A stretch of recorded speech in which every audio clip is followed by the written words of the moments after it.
Entre caixes, amb Carme Canet.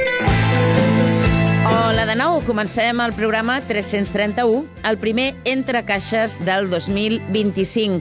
Un programa que m'emociona i que hem titulat La saviesa. Per què? Spoiler. Doncs perquè per pensar un programa que s'escaiés el dia de Reis, per mi un dels dies més bonics de l'any, vaig imaginar que venien al programa uns savis, perquè ja sabeu que els reis no se sap ben bé de què eren, però molt probablement la monarquia no era la seva característica, i es veu que més aviat eren savis. Així doncs vaig començar a pensar quins savis, que ja us dic que n'hi ha molts, podia trobar dins del sector. I com que de seguida ens hi posem, ara us deixaré una sorpresa i no us dic encara el nom dels convidats d'avui, que ja són aquí a l'estudi. Mentrestant, per si no vau poder escoltar el darrer programa de l'any, anem a fer una mica de memòria. Fem memòria. La setmana passada vam convidar Manuel Pérez, Antoni Fontmir, Sílvia Moreno, Glòria Cid i Jordi Bordes per parlar de premis. Com es nominen, com s'arriba a ser finalista, qui forma els jurats, les dificultats que es troben tots ells. En Jordi Bordes i la Sílvia Moreno, de Recomana i de Teatre Barcelona, apunten dues coses interessants per què es fan els premis i què falta als mitjans de comunicació. És bastant dramàtic. I per això hi ha els premis. És el truco per fer la falca i poder entrar en els programes, no? I calla, que hi ha els premis de no sé què. Llavors, això fa que sigui com un element diferenciador, no? Els enganyem una mica en els mitjans. Una miqueta, una miqueta, sí. Creiem que hi ha feina a fer, els mitjans. Els hi posem una mica d'am, no? Perquè ens mirin durant un temps. Sí, i també crec que hi ha una feina a fer d'incorporar, està molt bé que hi hagin redactors, que hi hagin prescriptors, que hi hagin actors que recomanin coses, però també creiem que està molt bé que hi hagin crítics que recomanin coses perquè és la nostra feina, bàsicament. O sigui que falten crítics als mitjans. La Glòria Cid, codirectora dels Premis Butaca, feia una altra anàlisi adreçat a tots els premis, però també... Però a vegades és un sector que jo crec que li falta una mica més de cohesió, més de col·laboració, més de ser plataforma. A vegades és molt fàcil entrar en la competència quan són sectors tan petits que compartint més, complementant més, col·laborant més, si pot ser, jo crec que tindríem més veu i tindríem més força.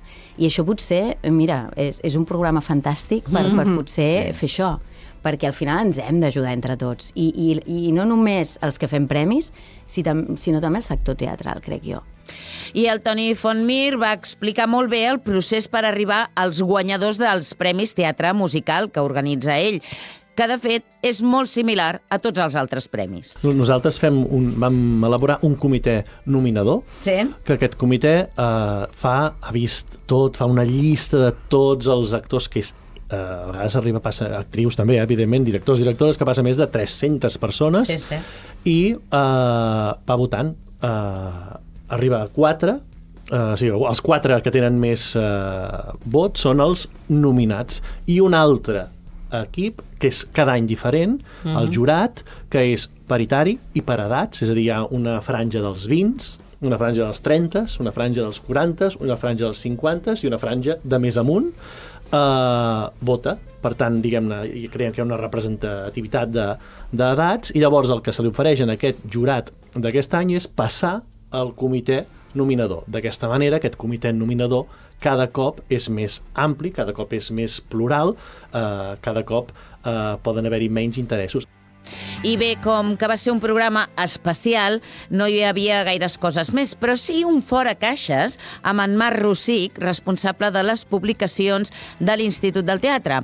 Ell, en una entrevista que podeu escoltar tota sencera buscant-la al web, ens va proposar un munt de llibres com... O el repertori teatral català, de cop i volta s'estan publicant d'obres d'autor català, però que no es poden trobar, no? Des d'obra completa de Rosa Victòria Gras, obres de Maria Aurèlia Capmany. És una col·lecció molt de trobar perles que s'han perdut i ara totes es recuperen. I ara... El Minut de Glòria. Avui el Minut de Glòria és per l'actor Quim Ávila. Hola, sóc el Quim Ávila i m'agradaria aprofitar aquest minut de glòria que cedeix l'espai Entre caixes, al qual se li ha d'agrair novament que un any més estiguin donant a conèixer els espectacles de la cartellera actual, ja sigui en teatres de circuit més popular o teatres i espais teatrals que potser la gent desconeix. I aprofitaria el minut aquest per donar a conèixer també una companyia que per mi és un dels grans referents d'arts escèniques catalanes actuals, que és els Escarlata, fundada per la Bet Miralta i per en Jordi Aspa. Ja porten molts anys de recorregut i crec que és una d'aquelles companyies, una d'aquelles joies que tenim dintre del teatre català i de les arts escèniques catalanes, que ens apropen a un univers molt diferent al que estem acostumades a veure i que crec que a la vegada també ens fan recuperar una mica aquesta sensació de bellesa que no hem de perdre, de que les arts escèniques moltes vegades també ens poden tornar a fer creure en l'espècie humana i en la nostra existència des d'un lloc més poètic i fora del que serien els recorreguts habituals. Així que us animo a totes i a tots a buscar per internet quines són les seves agendes i els seus espectacles i anar-les a veure. Un petó i salutacions a tothom. Totalment d'acord, Quim. Aquestes festes han voltat molt i els hem pogut veure a la plaça Catalunya de Barcelona. Però ens agrada molt donar veu als Escarlata. Precisament, mireu, ara escoltarem com una mena de conversa entre ells dos del seu espectacle Grotesca. Estàs aquí o no? Sí. Vale. M'has cridat perquè em volies dir una cosa. Perquè m'he recordat d'aquell dia que ens vam trobar amb els joves i els vam preguntar què era el riure. Ah, sí. És veritat. Van dir... Alegria, defensa, vergonya, acumulació d'emocions, Fals, por, nervis... I tu creus que el riure també s'està extingint? Sí, jo crec que sí.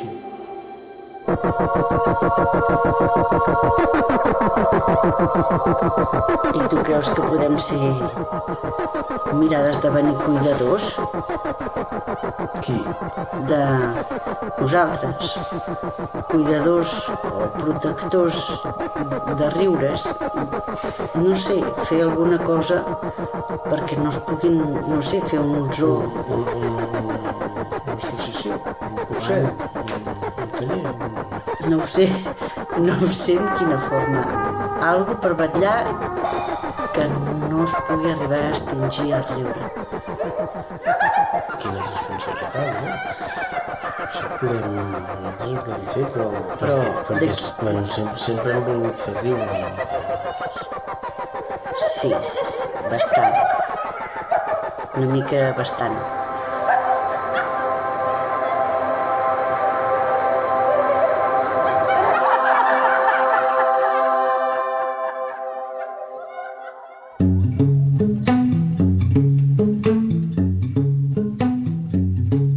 Quan vagis al teatre, fixa't en el màxim de coses. L'escenografia, la il·luminació, el moviment, els silencis, l'espai sonor...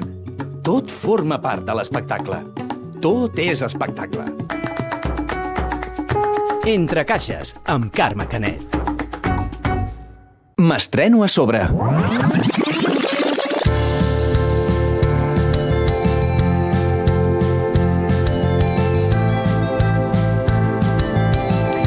Doncs avui ben bé no parlarem d'estrenes, tot i que estrenem l'any. I és que jo de vegades em fico en un vesper pensant el tema d'un programa especial. El d'avui és un programa especial i personalment us dic que molt especial. Diu Aristòtil que l'ignorant afirma mentre que el savi dubta i reflexiona. I que per arribar a ser savi cal aprendre a interrogar raonablement, a escoltar amb atenció, a respondre serenament i a callar quan no es té res a dir. El savi sap que ignora molt, però no sap exactament el que ignora. Però si ho sabés, ja no seria un ésser humà. Sap que el que coneix és ben poc en relació amb el que queda per conèixer. Sempre està disposat a saber més, a preguntar i a qüestionar els altres. Avui, que és el dia de Reis, vull celebrar la saviesa, perquè els reis d'Orient, si alguna cosa eren savis i no reis.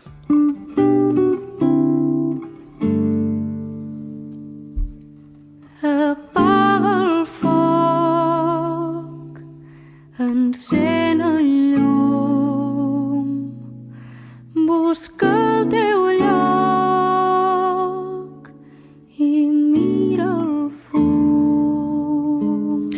volia començar amb aquesta poesia de Joan Vinyoli, musicada per Toti Soler i cantada per la Gemma Humet, titulada Saviesa, i així us presento els convidats.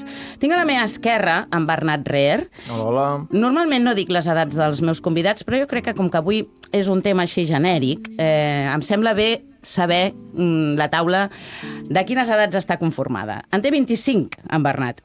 És de Mataró, és graduat en Humanitats i té el màster de Gestió Cultural.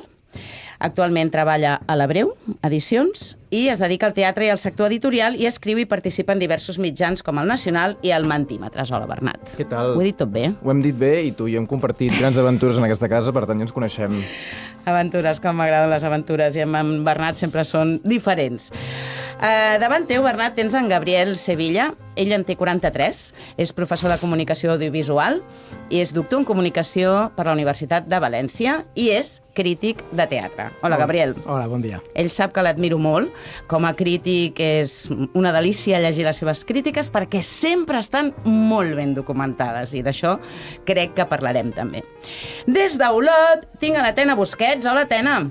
Hola. Ella en té 57. La trobareu tant al Teatre Principal com organitzant 1000 coses tant a la Garrotxa com a tot el país, per exemple, el Sismògraf, i sempre està darrere de propostes escèniques també molt diferents, molt atrevides, molt agosarades.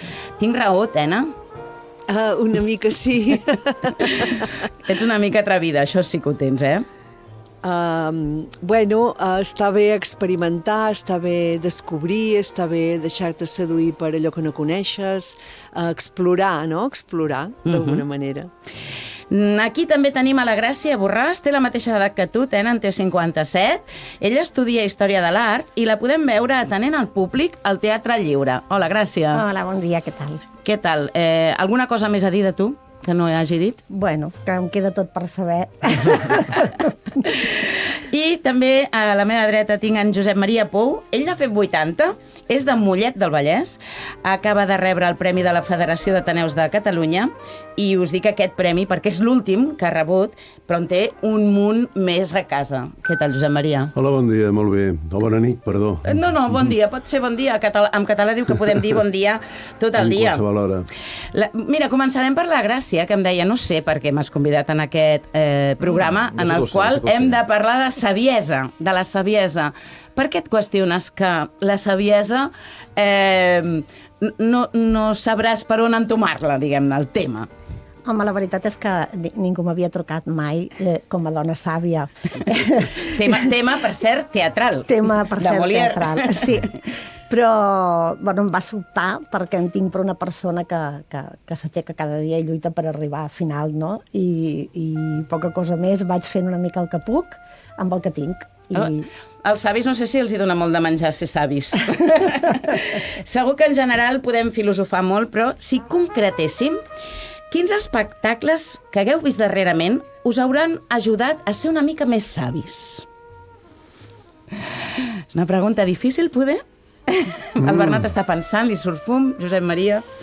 No ho sé, la veritat és que últimament, aquests últims dies, aquest últim mes de Nadal, en totes les festes i de més, he tingut poc temps d'anar al teatre, ho confesso, però estic fent memòria, deixa'm fer memòria, és que t'hauria de dir que els espectacles que més m'han ajudat, no agradat, sinó ajudat, o dels que he sortit d'alguna manera una mica transformat, que és el que a mi més m'interessa del teatre, del cinema, sortir sent una mica diferent del que era quan vaig entrar, els he vist a Londres.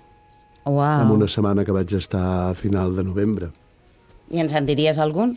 Sí, doncs una versió d'Edip, que fa que en aquests moments és l'enfant terrible del teatre anglès, un director jove que es diu Robert Aiki, que ja havia fet una versió de l'Aurestiada, una versió d'Edip molt col·locada avui en dia, on Edip és un polític a la nit que acaba de guanyar les eleccions i reuneix tota la seva família per un sopar per celebrar-ho. Imagina't el que pot ser la família d'Edip reunida una nit d'èxit al voltant d'una taula, quines coses pot arribar a descobrir.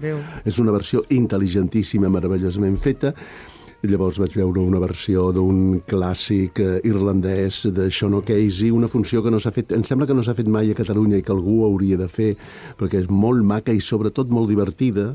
Ja sabem que el públic d'alguna manera sempre té una certa predilecció per lo divertit a vegades, una funció que és, la traducció John and the Peacock seria Juno i el pavo real. És un dels grans clàssics d'Ocasey, amb un actor que per mi en aquests moments és un dels millors actors del món, si no el millor, que és Mark Rylance. El públic el coneixerà segurament per les pel·lícules de Spielberg últimes i de més, i que és un geni monstruós. I he vist una altra funció fantàstica, meravellosa, que es diu Giant, gegant, seria la traducció, que és també un èxit brutal a Anglaterra, que parla d'una anècdota i un moment concret de la vida d'un escriptor molt, molt important pels anglesos, sobretot, però també arreu del món, que és Roald Dahl. Roald Dahl, que tothom coneixem com l'autor de tota aquesta literatura infantil i juvenil que tots els nens i adolescents del món han llegit, però que era un personatge, ell, privadament, molt complicat, molt atormentat, molt atrevit, molt agosarat i molt singular, no? I la funció agafa un moment determinat de la seva vida en crisi que és molt, molt, molt, molt interessant. Bé, aquests espectacles potser són els que m'han commogut i m'han fet sortir del teatre sent una mica, no sé si més o menys savi del que he sigut mai. De moment nosaltres ja som una mica més savis, segurament escoltant-te tu. Gabriel, tu què? Doncs mira, jo reivindicaria el cicle dels meus clàssics al TNC, que probablement ha passat una mica desapercebut perquè són funcions úniques i normalment no té la projecció que tenen espectacles de temporada, però a mi m'ha agradat molt perquè han fet aquest format semidramatitzat, vull dir, és una barreja de conferència, recital, concert. L'últim que vaig veure, el que tanca el cicle, és el de Jacint Verdaguer. Jo he après moltíssim, escoltant el que explicava la Maria Sevilla o recitava l'Albert Prat. I jo reivindico molt aquest format perquè crec que l'hauríem de fer més. És a dir, normalment estem preocupats perquè la cartellera tingui un cert èxit de públic, evidentment, per fer taquilla, això és fonamental, i probablement un cicle de clàssics com aquests no tindrà el mateix èxit perquè té aquesta mirada més retrospectiva, si vols, més acadèmica. Però jo crec que és fonamental perquè és el tipus d'espectacle que fa memòria i que d'alguna manera ens fa sortir més savis. És a dir, no necessàriament es tracta d'haver-se divertit molt o d'haver passat una estona com molt intensa, però sí que és veritat que hi ha una part més clarament focalitzada, orientada cap a la saviesa, no? Cap a treballar un coneixement més a fons de la nostra tradició, d'altra banda. Gràcia, tu veus totes les del lliure. Gairebé. La veritat és que sí. I què? L'altre dia, la setmana passada, vaig entrar a veure Reiterat. És un text que treballen el Jordi Oriol i el Nau Albet com a direcció. Primer de tot, penso que no com entès, evidentment, perquè no entenc res. Simplement vaig i gaudeixo o no, depèn.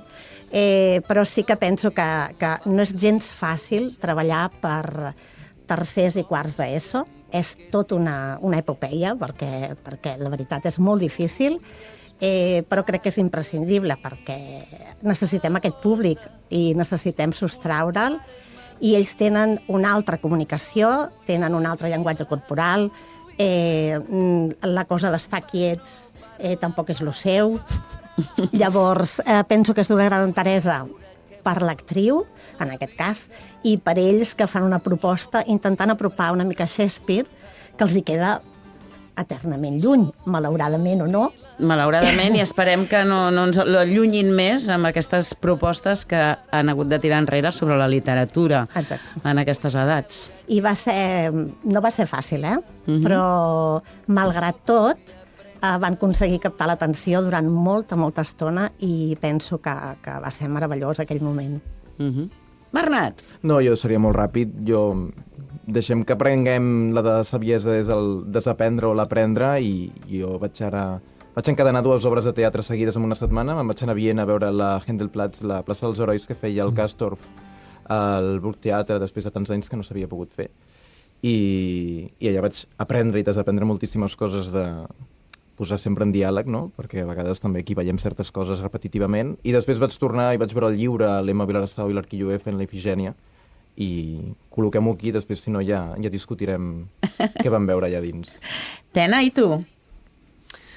Ai, ara, mira, anava fent llista, mentrestant, amb aquesta pregunta tan absolutament difícil, però com que tothom ha viatjat molt, jo tornaré una mica cap a casa i com a aprendre va una mica també relacionat amb el grau d'emoció, no?, que allò et suposa, perquè és aquest sotrac, no?, que a vegades quan estàs veient un espectacle, aquest sotrac, no?, que et fa el cos i que ho passes molt pel cos i surts, això que deia en Josep Maria, no?, diferent i aprenent segur, no?, sempre aprens.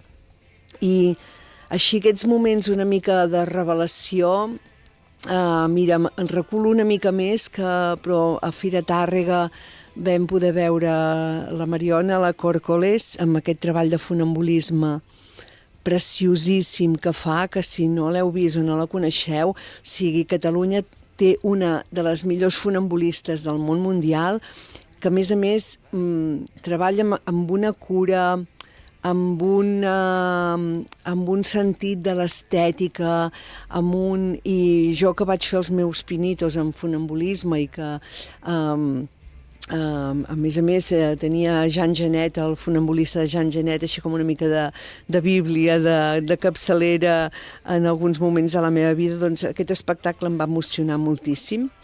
Però també aquesta tardor passada hem pogut veure l'Afanador de la Companyia Nacional de Dansa, coreografiada per el Marcos Morau al Liceu. Hem pogut gaudir d'això, que encara que no ens agradi molt la dansa espanyola, encara que no... era una preciositat, era d'una bellesa, era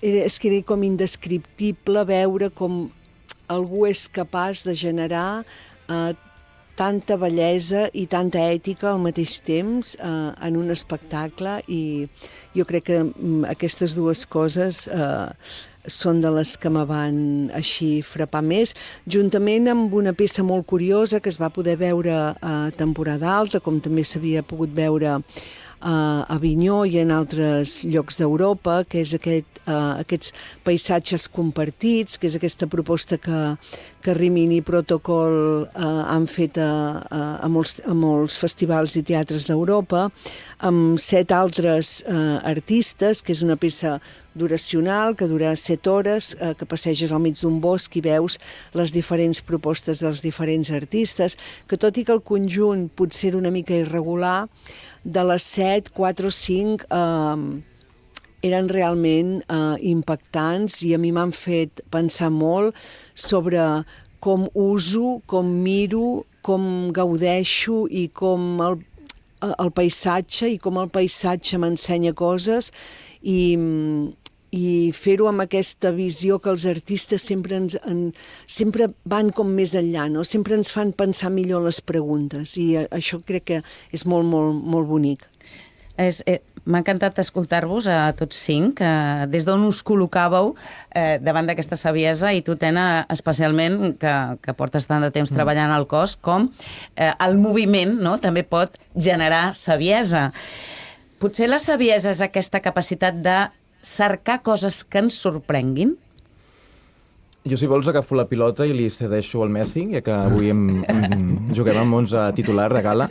Però hi havia una qüestió que, quan em vas trucar i em vas dir vull fer això de la saviesa, vaig pensar de seguida, i per això també hi tenia molt de sentit la gràcia aquí, que és la noció pinteriana una mica també del teatre, que és aquesta lògica de que, en el fons, Pinter, quan capgira el gènere teatral, el que acaba construint, mira, ara parlant als déus, doncs Déu Pinter, el que acabava fent és reproduir una mecanicitat, una gramàtica i capgirar-la des del màxim coneixement. I doncs el teatre, en alguna manera, la saviesa màxima és des d'aquest gran coneixement, des d'aquesta permeabilitat a saber les estructures que funcionen. I parlo de personatges, parlo de diàlegs, i clar, tenim el Pou, que no ha sortit mai del teatre, només ara aquí que l'han portat a la ràdio ara un moment, perquè sempre ha estat al teatre, o la Gràcia, que ha estat gairebé també tota una vida entregada a un teatre. Què més saviesa que aquesta? Després hi ha la saviesa que ara comentàvem a l'inici, nosaltres com a espectadors passius, rebent Aquesta vida dins, no? Aquesta vida dins. Hi ha algun aquí que és una saviesa activa i a mi m'agradaria que també ho poguéssim observar des d'aquí, no? Que segurament és una saviesa inconscient, però que, vaja, pocs oficis poden gaudir d'aquesta lògica. Imagino que imagino que d'alguna manera t'estàs referint a aquesta saviesa que en podríem dir del pols del teatre, aquesta saviesa que fa passar-se tota una vida dalt d'un escenari o dintre d'un teatre i anar respirant aquest pols que ha anat recollint el que han deixat tots els que han passat abans durant segles i de més, no? Sí, per descomptat, això que es diu tota una llarga vida del teatre. Hi ha una obra, per cert, de David Mamet, que jo sempre en algun moment m'he proposat fer, que es diu A Life in the Theatre, i que alguna vegada, i que l'he llegit i rellegit moltes vegades i no m'he decidit mai a fer-la, potser perquè llavors de cop i volta apareixien altres coses. I Pou, ens has d'encara regalar tu Minetti, Això, deixa'm que t'ho recordi. Què saps tu de Minetti? Saps alguna cosa? Ho dius per alguna cosa? Et toca fer-lo. Et diria... Perdó, No, escolta. Això és el fred d'aquests dies. Et diria que en aquests moments, després de 60 anys d'ofici, perquè fa 60 anys que jo vaig debutar ja i que no he parat mai, Minetti és el projecte que més m'han ofert, que més vegades m'han ofert directors diferents, productors diferents, que més vegades he estat a punt de fer i que no s'ha fet i no l'he fet perquè he sigut jo el que m'he tirat enrere sempre. No m'atreveixo. No ho entenc. No m'atreveixo. Això és saviesa, Això és saviesa teatral. Minetti és aquella humilitat de la saviesa, no? És precisament un homenatge a la saviesa teatral. És una funció meravellosa que es va escriure per un actor en concret, pel Minetti, i precisament per això, vull dir, jo m'acosto sempre i m'he acostat sempre a Minetti, que pel públic que ens escolta i potser no la coneixi, és una funció de Bernhardt que va escriure pel que era el seu gran actor alemany, Minetti, i que és un actor... Bueno, potser ara ja estaria jo en condicions de fer-lo més que abans, un actor molt, molt gran al final de la seva carrera, al final de la seva vida, que segueix anant pel món amb una maleteta representant el rei Lear, no? Allà on te li demanen. La idea és fantàstica, meravellosa, i partint d'aquesta idea a mi m'agradaria molt, m'identifico molt amb això. Però em sembla que és un material que a mi em fa molta por tocar. Li tinc un respecte enorme i cada vegada que el llegeixo i penso i el dic una mica en veu alta, penso que hi ha un actor allà que es diu Minetti, que des d'algun lloc m'està mirant i que diu, no ho toquis, que això és meu. No ho sé, són prejudicis molt... A lo millor és por, És por enfrontar-me a un text que em sembla molt difícil, per altra part, pel públic, no? Potser algun dia encara hi haurà temps. Però ja, parlant d'això que dèiem, de com entres al teatre i com en surts, jo crec que del teatre se n'ha de sortir sempre, absolutament sempre, transformat. I si no transformat, almenys trasbalsat. Si no, no serveix per res. Si surts del teatre i estàs pensant ja en el sopar i de més, no, s'ha de sortir absolutament trasbalsat. Hi ha un joc de paraules que jo faig sempre des de molt petit, que m'agrada, no és meu, ho vaig aprendre d'algú que deia no me vale con la emoción, prefiero la conmoción. És veritat, jo crec que és això, que s'ha de buscar un cop de martell al cap de cada espectador, que l'espectador vegi estrelletes i surti del teatre pràcticament sense saber com es trepitja terra. Aquests són els espectacles que més m'agraden i el que jo he intentat en tots els espectacles que jo he participat o dels quals em puc ser una mica responsable. I el que em sembla és que és fonamental per la saviesa, fonamental la curiositat. La curiositat. Jo crec que si em permeteu i em disculpeu portant-ho a la meva persona, jo crec que una de les coses que em manté actiu, que em manté viu, que em manté dalt de l'escenari és la curiositat. I hauria de dir, si em permeteu, que jo crec ara, que ja és època de fer balanç, quan passes dels 80 anys has de començar a fer balanç, jo he arribat a una conclusió que és que jo he après molt més del teatre. He après molt més a fer teatre, inclús a sent espectador, que no pas a sent actor dalt de l'escenari.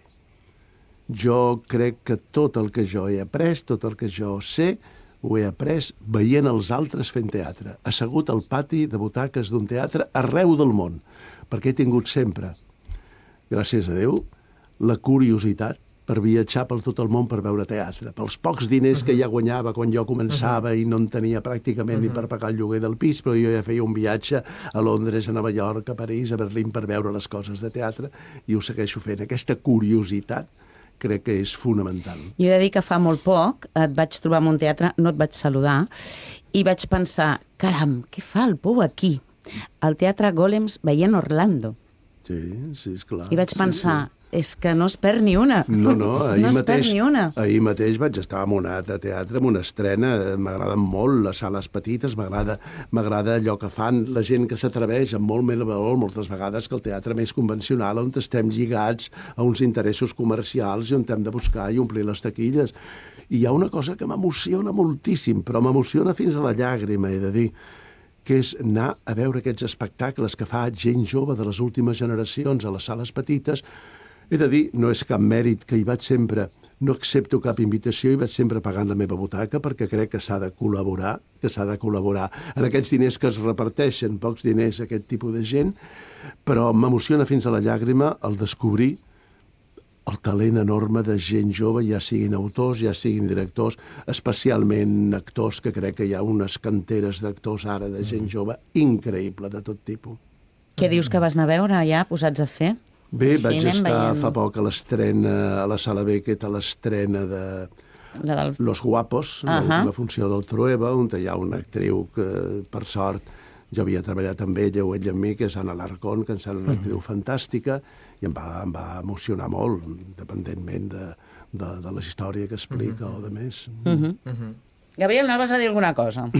No, que estic totalment d'acord en aquesta idea de que la saviesa, i la saviesa concretament al món del teatre, passa per sortir trasbalsat o commocionat. És a dir, jo sempre penso que és més interessant no que et satisfaguin les expectatives, sinó que et canviïn les expectatives. És a dir, que potser fins i tot en un primer moment surtis no tan entusiasmat de l'obra, fins i tot una mica... jo de vegades he sortit... Emprenyat. Sí, entre cometes, indignat, o emprenyat, o molest per alguna cosa, però aquestes obres que et deixen pensant, que recordes 2 o 3 dies després, per a mi això és un filtre. És a dir, jo ahir... Normalment, com a crític no ho faig servir, però m'identifico molt amb aquest adjectiu quan es diu d'una obra que és oblidable. És a dir, quan et passa ràpid, és com el que deia Josep Maria Pou. És a dir, quan ja estàs començant a pensar en què superaràs o què faràs demà o quin problema tens a la teva agenda, això és molt mala senyal, i al contrari. És a dir, quan surtis com surtis, continues pensant en l'obra i donant-li voltes 2 o 3 dies després, això, el teatre jo crec que val la pena per coses com aquesta. I això és una forma de saviesa, evidentment. Gràcia, alguna cosa? Sí, sentint-lo parlar a ell, que clar. El Messi, Exacte, és Messi, sí senyor. He portat 5 savis jo a la taula. Doncs m'ha fet recordar la seva commoció, no? La seva necessitat de commoció amb el públic que jo adoro més, diguéssim, com a venedora, aquí s'acaba el meu moment, diguéssim, i és el moment màgic on ells decideixen fer un salt al buit i pagar 32 euros, no?, per anar a veure alguna cosa que desconeixen 100 per 1.000, no?, i et transmeten el dubte de però això què és, Gràcia? No? Vull dir, doncs mira, no ho sé, però quan tu vinguis tu podràs decidir si t'ha agradat o no, i tu podràs dir, perquè els altres no hi eren, però tu sí, no? I molta gent compra, i és meravellós aquest moment, no? Aquest impuls que tenen de dir, va, vinga, va, sí, dic, tot el que et pot passar, que surtis dient no m'ha agradat, però tindràs un discurs envers això.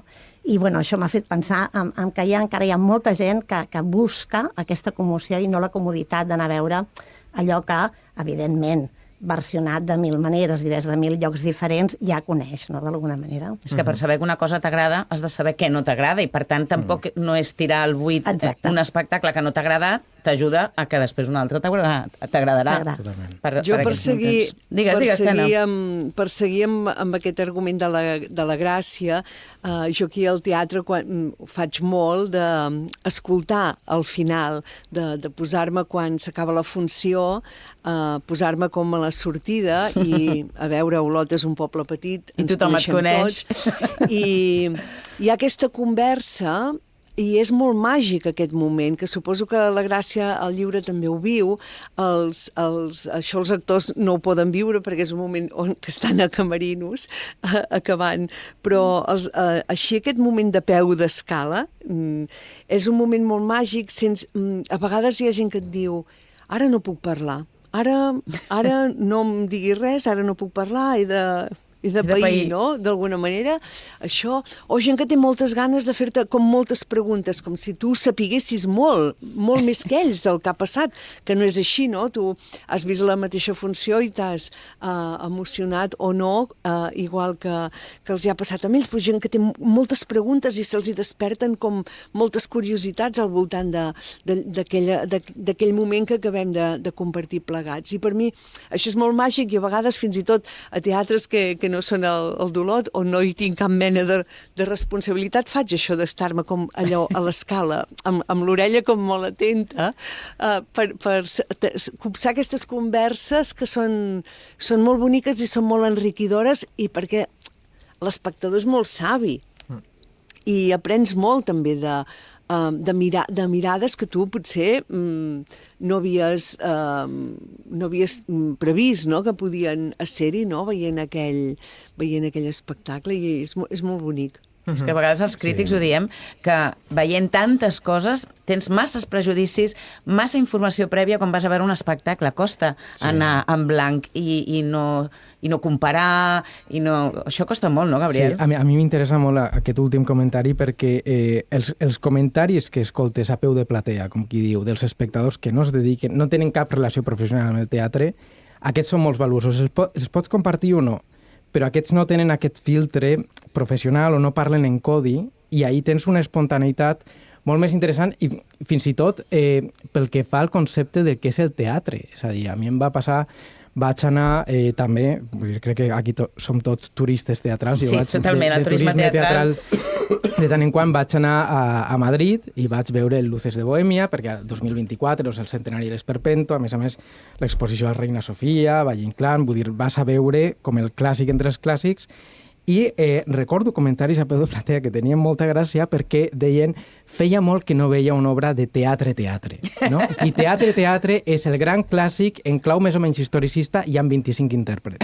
Llavors, a partir d'aquí tu pots estar d'acord o no, perquè evidentment la qüestió és molt més complexa, que això és teatre o fins i tot qüestions més artístiques pel que fa a una posada en escena, els canvis o no canvis respecte a un text original, l'estil de declamació interpretatiu, vull dir, hi ha moltes coses a comentar. Però ahir tu veus què s'entén per teatre o quina pot ser la recepció d'una molt bona part del públic que t'està omplint el teatre i està pagant per aquesta taquilla. I clar, els crítics estem molt lluny d'això. Normalment nosaltres estem en una mena de cambra d'eco en què discutim de les nostres coses i te n'adones, tens com aquest impacte de realitat quan enmig de la platea tu a soles comences a sentir aquests comentaris i és com tocar realitat, no? Surts del teu Matrix i tens de sobte una realitat més concreta d'un espectador que molt probablement també és espectador freqüent. Digues. Jo tinc... Com m'agrada, si em permets, com m'agrada sentir-te dir això, perquè és un tema al que jo fa molts anys que li dono moltes voltes. Jo crec que moltes vegades, per desgràcia, els professionals, i crec que els crítics i la gent que escriu del teatre i que són estudiosos, teòrics del teatre, els considero que formen part del meu ofici, són companys d'ofici, doncs som víctimes d'una cosa, som en general víctimes d'una cosa terrible que es diu nit d'estrena. Això és fatal. Jo crec que no hi ha res pitjor que un teatre ple de 600, 300, 800, 1.200 butaques plenes de professionals o gent de la família teatral, habituals de les estrenes, que acudeixen convidats. Parlo concretament, per centrar-ho amb tot el respecte, el grup de la crítica, per exemple. Hi ha a Barcelona, hi pot haver, 15-20 persones que es dediquen professionalment a la crítica, que pràcticament es troben cada dia en un teatre diferent veient tot tipus d'espectacles, que estan tips i cansats de veure's ells mateixos, de trobar-se ells mateixos, i que els asseuen allà amb unes files determinades, ben pensades, rodejat d'altres persones que són professionals, que ja tenen la seva opinió de l'espectacle que van a veure per qui sigui, per l'amistat o la relació o no amb aquells que ho fan. Amb la qual la recepció d'aquell públic, que per desgràcia es considera definitiva de la nit d'una estrena, mai és la veritable. Jo adoro. Em sembla, si jo tingués el poder per fer-ho, no el tindré mai, ni el vull tenir, per descomptat, faria que els crítics hi anessin un a qualsevol funció, barrejats entre el públic, en funcions en públic, Mira, Josep Maria, normals del públic. Josep Maria, jo com a programadora intento no anar mai a les sessions d'estrena, T'ho agraeixo. i a més, anar sempre acompanyada d'alguna amiga o d'algun amic que no tingui massa a veure, que els dic, veniu a fer amb mi de públic objectiu, perquè, clar, la deformació aquesta professional de seure en una butaca i començar a comptar quants focus hi ha penjats i començar a comptar quants actors surten o quants ballarins surten, clar, ja... serà per accés o per defecte, però tenim unes mirades una mica compromeses, no? Clar. Molts de nosaltres. En canvi, quan vas amb algú més... Més pur, en el sentit... Més verge, no? Més verge. Sí. Amb la mirada pura i brillant, que dirien els del búnquer, doncs és com més... és també més agraït, perquè també la conversa que generes és una altra. És una altra que la que puc tenir amb algun company de premsa o amb algun altre programador. És una conversa diferent i molt més enriquidora, i s'aprèn molt d'aquestes persones. Molt. Jo també ho faig, Jo d'anar acompanyada sempre d'algú altre i sempre vull sentir primer la seva opinió. Llavors, a partir d'aquí... Però és molt interessant perquè, en el fons, això que ara estàvem comentant, és un sentit potser més ampli, aquesta lògica, no?, de com els crítics en si mateixos s'han anat alimentant, parlen per a si mateixos, tenen un llenguatge propi... No és res que no li hagi passat a la universitat en aquest país, no és res que no li hagi passat en aquests mitjans, sobretot també aquesta casa, que no li hagi passat als diaris que pobres s'estan desintegrant, etc. O sigui, en el fons hi ha un punt de cúmul també de desintegració de moltes altres coses, i ara no ens posarem a fer filosofia barata, no? Però, en canvi, jo reivindico, i el Gabriel també ho fa molt, no?, una altra lògica, que és des d'un sentit potser rejuvenador, no sé, en altres generacions que utilitzem la crítica puntualment, Déu ens valgui de ser crítics, no sé si tu te'n consideres realment, però bueno, en qualsevol cas... A temps parcial. A temps parcial, no? Doncs en tot cas, jo la crítica en tot cas l'he utilitzat 3 vegades en la meva vida simplement per una voluntat sociològica, disparar un tret o per fer el que sigui, no? I també hi ha unes eines aquí que potser s'apropen una mica a la proposta que fan Pou, no? Potser també hauríem de demanar que entre el públic de sobte algú es desperti i digui per què no fas la crítica, no? Des d'una sensibilitat. Perquè si en el fons tot el que anàvem acumulant ara és que hi ha una lògica d'un saber acumulatiu que podríem qualificar de saviesa, no? He après que 2 més 2 són 4, per altra banda hi ha unes lògiques que apareixen des dels sentits i doncs sempre això serà difícil portar-ho a la llengua i al llenguatge, i un llenguatge d'una persona que té uns quants més anys sempre serà diferent del llenguatge que tenim els que tenim Twitter i l'hem utilitzat sempre fins a d'altres, no? I a vegades que unes coses ens poden impactar, ens poden semblar fantàstiques, meravelloses, i simplement potser hem de tenir les eines, insisteixo, a vegades la paraula sempre serà un pont, però a vegades també pot ser un pont trencat per expressar certes idees, no? I moltes vegades també ens ha faltat aquesta confiança amb gent que ens digui tu vés-hi. I això a vegades també hem pensat que la crítica ens havia de fer de pediatre, i no és així. Escolta, i us preguntava, us ho he demanat abans perquè a vegades això costa com de cercar dins de la nostra biografia. Heu tingut vosaltres un savi de referència? Bé, jo pertanyo a una generació que sí, que lògicament jo vaig començar en el teatre l'any 60 i pico del segle passat, entrant a una gran companyia de les que llavors hi havia. He de dir que jo vaig debutar en el teatre a Madrid i vaig fer tota ho sap molta gent, gran part més de la meitat de la meva carrera la vaig fer a Madrid. Jo vaig venir i em vaig incorporar al Teatre Català, que ja portava 30 anys fent teatre a Madrid i arreu d'Espanya. I quan jo vaig començar, jo vaig entrar amb 22 anys en una companyia que en aquell temps les companyies estaven formades per 30 i 40 actors i on tenien 6 o 7 obres de repertori que es anaven alternant un dia i l'altre. I fèiem 14 funcions a la setmana i no hi havia cap dia de descans i entràvem al teatre a assajar l'endemà d'haver estrenat una funció de la qual fèiem cada dia una representació a les 6 de la tarda i a les 10:45 del vespre. Aquest era l'esquema parlo dels anys 70 del segle passat, 14 funcions a la setmana sense cap dia de descans. I l'endemà mateix d'haver estrenat ja la funció, a les 3 de la tarda començaves a assajar la funció següent que es havia d'incorporar al repertori, la qual cosa vol dir que entraves al teatre a les 3 de la tarda i en sorties a les 2 de la matinada, 7 dies a la setmana. Això és saviesa. Vull dir, això és almenys un caldo de cultiu on tu pots trobar la saviesa. És un magma, és el del pols del teatre que deia abans, que tu vas respirant contínuament. I en aquell moment els actors joves trobàvem els referents en els actors més grans que treballaven amb nosaltres, amb els que cada dia convivies al mateix temps. Ara és molt difícil, ara els actors conviuen molt més convivim molt més durant l'època d'assajos, pràcticament, que durant l'època de representacions, on tothom arriba al teatre en un moment determinat i se'n va corrents cap a casa seva. Jo trobo a faltar aquesta mena de convivència on es produeix una osmosis entre tots els actors i el personal creatiu del teatre que necessita molt més temps per bullir, no? Per bullir, per fer espuma. Crec que allà hi ha el bressol de molt referent. Per mi, els actors grans amb els que jo vaig poder tenir la sort de treballar en aquell moment, i dic noms, puc dir també de catalans amb qui vaig treballar més tard, però poder treballar com ho vaig fer jo amb Pau Garceball, amb Rafael Anglada, amb grans actors d'aquí, a mi em van donar, són els meus referents. José Bódalo en el teatre espanyol, que per mi és el més gran actor que jo he conegut de cerca, no? He tingut la sort també de conèixer alguns actors anglesos importantíssims i bé,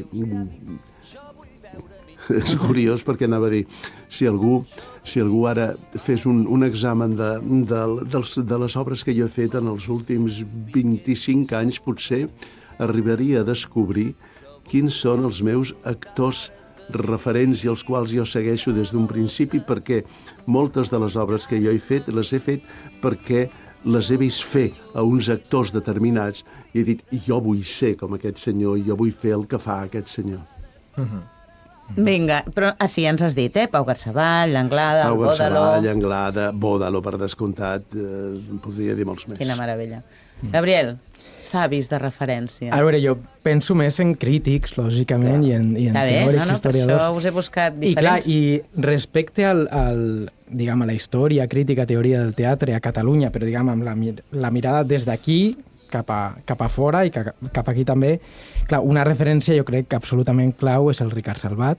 Jo crec que això és un pou de saviesa i jo la seva història del teatre contemporani la consulto moltíssim. He de dir que des de fa relativament poc, és d'aquestes referències que saps que existeix, però vaig començar a consultar-la fa relativament poc i em sembla una referència absoluta, sobretot perquè no és simplement una història enciclopèdica, sinó que hi ha una mirada com molt contextualista, molt sociològica, que comentava abans, Bernat, que a mi m'interessa molt, i crec que és una mirada molt singular en els nostres dies. És a dir, jo crec que aquesta perspectiva més social de la cultura i del teatre s'ha perdut relativament i diguem, a mi, quan més ho llegeixo, més m'interessa perquè més coses m'explica, no? I, clar, és veritat que Ricard Salvat és una referència malauradament desapareguda des de ja fa uns anys, però és veritat també que hi ha alguns,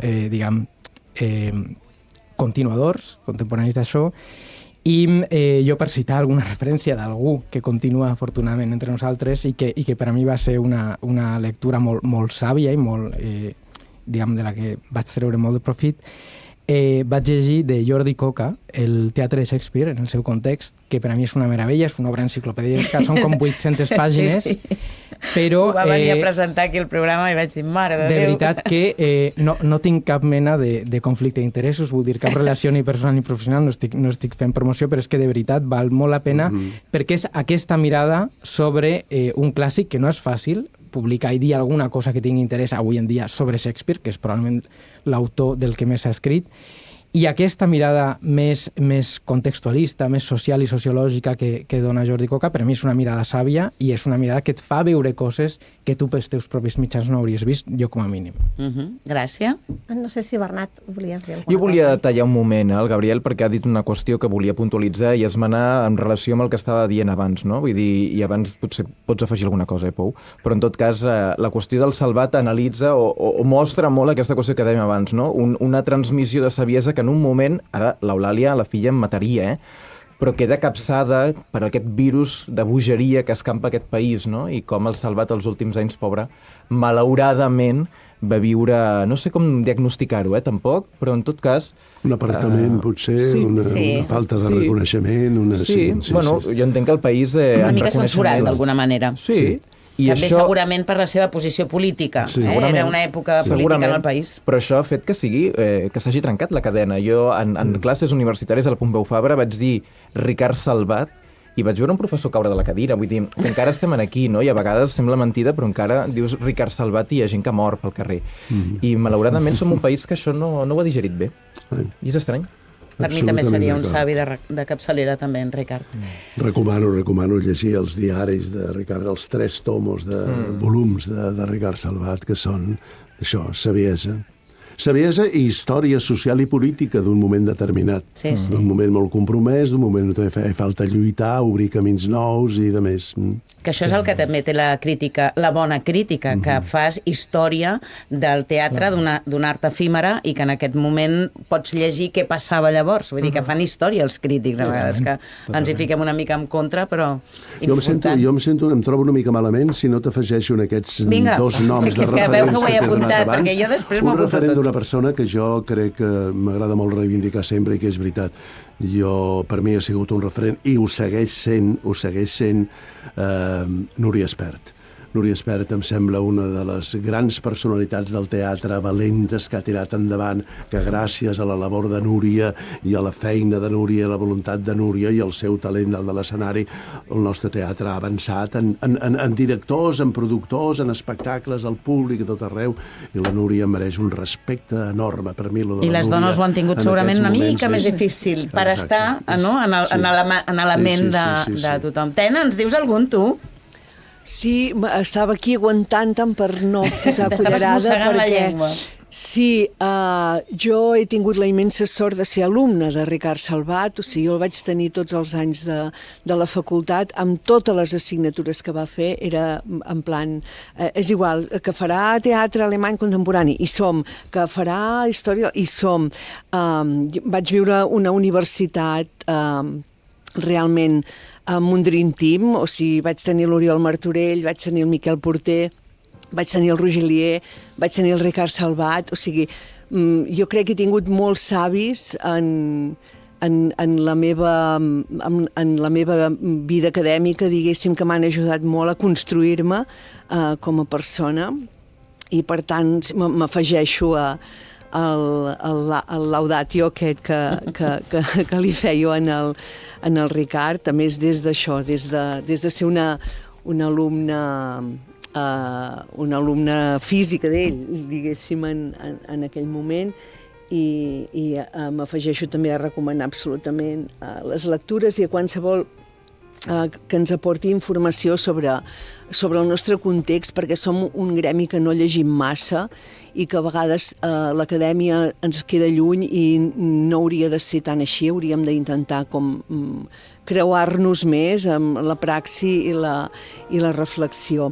Però sobre la praxi no voldria deixar de dir la meva sàvia de referència, que és la Margarita Truguet, molts anys directora del Teatre L'Escorxador de Lleida, ara fent molta feina independent, però per mi sempre ha estat com la sàvia de referència, algú amb qui emmirallar-me, algú que quan tu pensaves ella ja ho havia pensat 3 vegades abans i és algú que sempre per mi és com una guia i és això com la meva sàvia de referència, crec que és ella.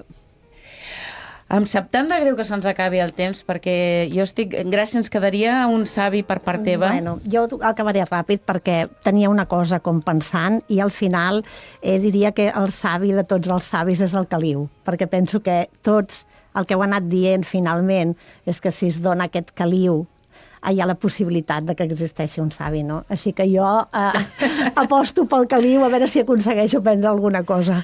Doncs jo us agraeixo molt. Tenia moltes més preguntes, evidentment, per fer-vos, però se'ns acaba el temps.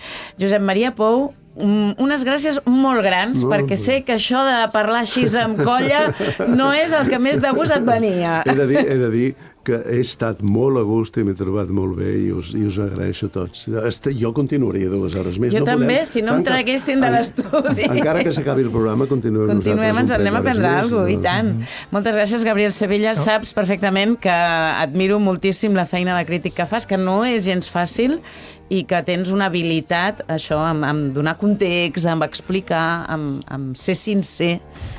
Moltes gràcies. Moltes gràcies a tu i jo comparteixo totalment, jo he estat encantat d'aquesta companyia i aquesta conversa.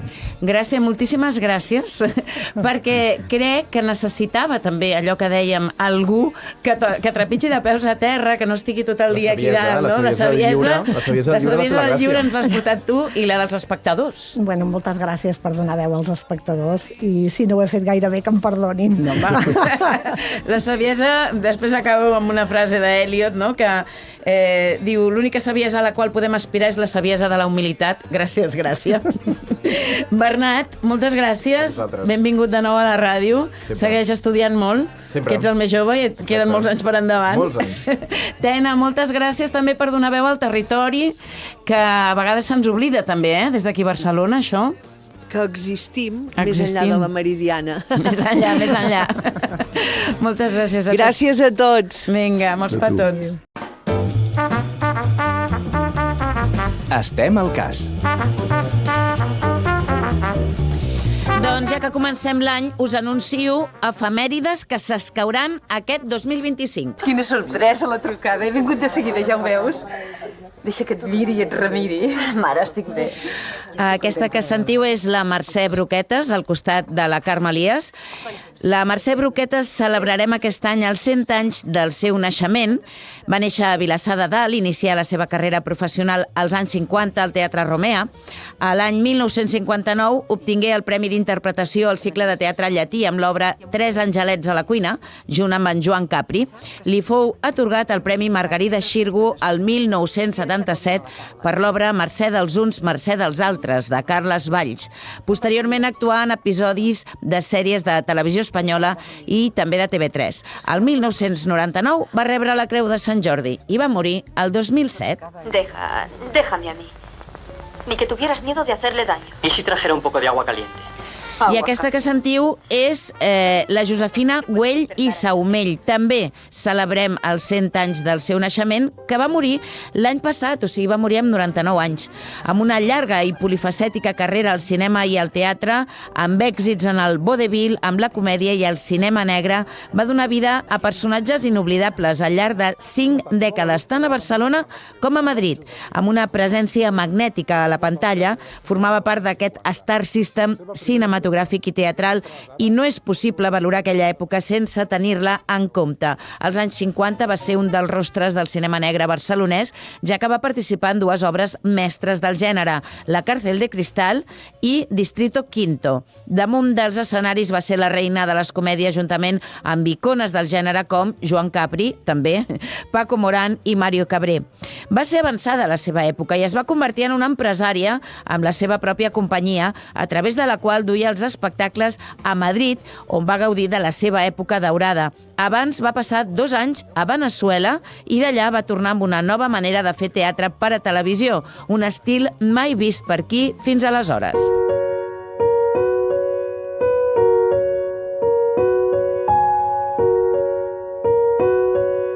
Fosc i taló. I fins aquí el primer programa de l'any, un any que segur que serà diferent del de l'any passat, que segur que us esperen i que m'esperen sorpreses i novetats. Avui hem estat acompanyats de 5 savis que desitjo que ens hagin inspirat per aquest nou any. Ells han estat Josep Maria Pou, Bernat Reer, Gabriel Sevilla, Tena Busquets i Gràcia Borràs. Moltes gràcies al Josep Lluís Santiso. Ens trobem la setmana vinent i ara us deixo amb un tema musical que aviat arriba a la cartellera barcelonina, directe des de Madrid. És Chicago i el tema que he triat és All I Care About i que tot el que ens importi, per tant, sigui bo, faci feliços els que ens envolten i contribueixi a millorar una mica el boig món en el que vivim. Aquesta seria potser avui la meva carta als Reis. Visca el teatre!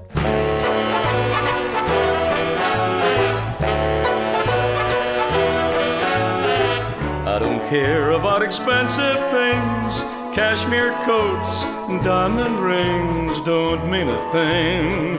All I care about is love. That's what I'm here for.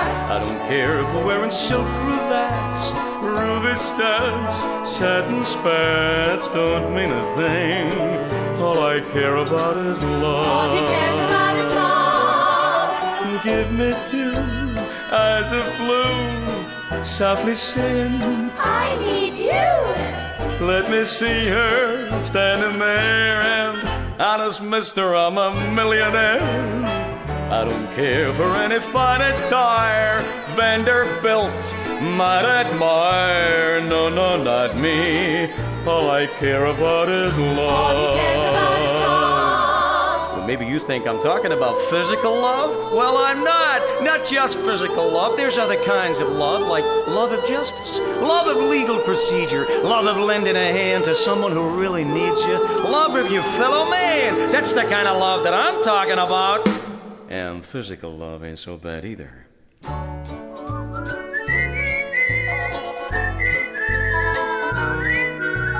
It may sound odd, but all I care about is love. That's what I'm here for.